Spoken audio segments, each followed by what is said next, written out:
Hello everyone, mayam bu khurumjari ngasidi Theibong asangba mathel oina tawjarage do Theibong asangba si mapandadi injang oina chaidana ko adudugi aisu injang oina thongaga mayam da share tawjarai ne do mayam moidi tanga chanai aduga tanga chabase yam hawe en hai adaisu tanjiga charaga yenge na tanje hawraga yengbane ba yam hawe ko mayam adubu mainly aina thongi sidi chaka chana bagi damakta ne ba kodi chak ngakta chaidana ko aduduna aina chaka chana bagi mongda thongka doine do mayam si market tai leire ko 40 rupees khatangi ne sise aina fish market ta chatpa kanda thengna dana leirapani do si semba kanda moina khutta thau teisalaga khogi gamda naptana ba khutta thau teisalon hai do hangam thau tei biu kaina mo yoliba angang duna haire eba ko ado yoliba angang du su chahi 13 ni thoim tang pi iba angang ne yam pi iba angang ni da mapai mo chilaga ga yoli ne modi am haising eba ko aduga kakraba matungda lemhori bam saruk to adu daida champra ka teisaleba ada aina kai gino noi si champra teisali je na hangba aduga gam thoklaktanabani sigi kano se taisaladi gam thoklakten haibko do yam haisinge aduga didi nang huren yum yoba kanda si thongba kanda ne nangi khutto aduda gam do naptanaba kano to taisalu ka hari pon hangam thau do taisalu sarsong ka tel to laga lena kai tore ko ada yam haisinge sing yam singe moi macha angang gai do yam ka kamai toino khangdi yam haisinge akhoi rong gi angang na de dugi idea ga leitebko the smile toraga phasana sembirani aduga 7 size sidi isana pambi bongong da sembirani ai dis mai no ina sang sang na kaptharage bako khara khara chaurap cooker da thonga kadoini mayam ai gi sidi cooker da thongna khara thuna su mulle aduga koi gi matam se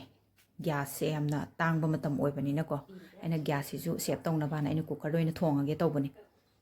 the smile toraga semani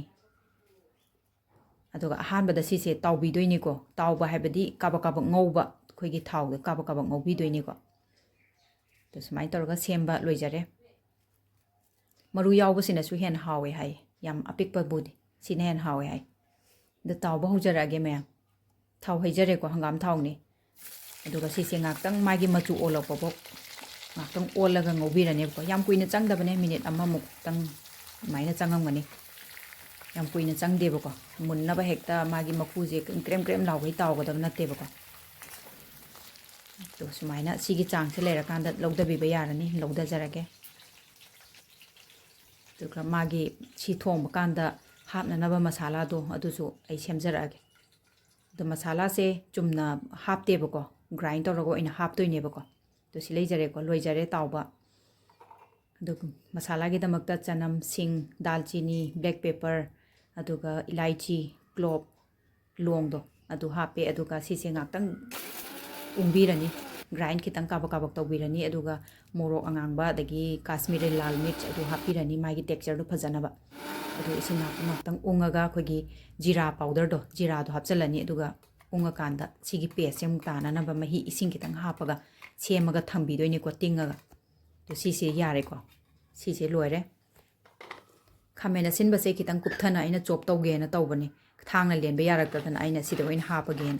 adu pura blend tawbudu su yai ko yabo bude blend tawbudu na mahau du kitang wa le aina khamen sima se kitang magi gravy du lakpa du nungai te si sim smai no aina tawjare aduga cooker am lawjare thau sina ngasai tawbo gi thau du dum hapjare ko aduga tejpata jira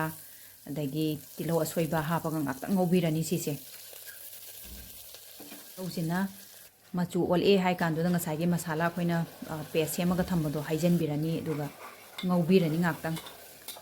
sigi masala se ngaktang munjala kan da ko khoigi turmeric powder chili powder salt hapaga ngaktang amu ngaubirani aduga khoina nga sai khamen sinba thambado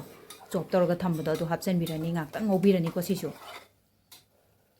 tu yarani sisi tadi hap yarani to sigi texture se lakna do ma ai nga sai de khan bane ba tare tabadi to hapsan birani nga sai khoina tawrga thamba theibong singdo aduga ot laga ngaktang ngobirani ko mayam sigi mathel se amtang chagi bucharaba ko theibong uba yararoi theibong panba theibong pambi thiba dagi kaithel da theibong yon brai thiba to tokhalaka doini ko ai tawrabane aduna ne ina mayam da hairisi duga phadigom asuba kitang hapsan jare ko ai nga sai haphodreba aduna phadigom asuba kitang hapsan jarani aduga ngaktang ngobiraba matungda mahi se hapaga cooker makhum je khumjalaga anirak kame ko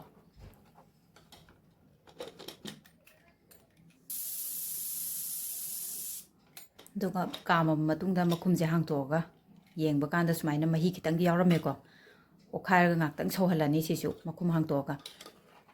ꯑꯗꯨꯗ ꯑꯩꯈꯣꯏꯅ ꯍꯥꯞꯆꯟꯕ ꯌꯥꯕ ꯒꯔꯝ ꯃꯁꯥꯂꯥ ꯀꯩꯀꯩ ꯍꯥꯞꯆꯜꯂꯅꯤ ꯑꯗꯨꯒ ꯉꯥꯛꯇꯪ ꯃꯍꯤꯁꯦ ꯅꯪꯖꯟꯕꯐꯥꯎ ꯂꯣꯟꯕꯤꯔꯅꯤꯕꯀꯣ ꯑꯗꯣ ꯃꯍꯤꯁꯦ ꯅꯪꯖꯜꯂꯦ ꯍꯥꯏ ꯀꯥꯟꯗ ꯐꯗꯤꯒꯣꯝ ꯍꯥꯞꯆꯜꯂꯒ ꯑꯗꯨꯝ ꯂꯣꯏꯔꯦ ꯃꯌꯥꯝ ꯁꯤꯗꯩꯁꯤꯗ ꯑꯗꯣ ꯀꯨꯀꯔꯗ ꯊꯣꯡꯕꯅ ꯍꯦꯟꯅꯁꯨ ꯌꯥꯝ ꯊꯨꯏꯀꯣ ꯑꯗꯣ ꯁꯤ ꯂꯩꯖꯔꯦ ꯃꯌꯥꯝ ꯑꯗꯣ ꯁꯤꯒꯤ ꯃꯅꯝꯁꯤꯗꯤ ꯏꯃꯨꯡꯁꯦ ꯄꯨꯔꯥ ꯁꯥꯠꯄꯅꯦꯕ ꯑꯩꯈꯣꯏꯒꯤ ꯊꯩꯕꯣꯡ ꯊꯣꯡꯕꯒꯤ ꯃꯅꯝꯁꯦ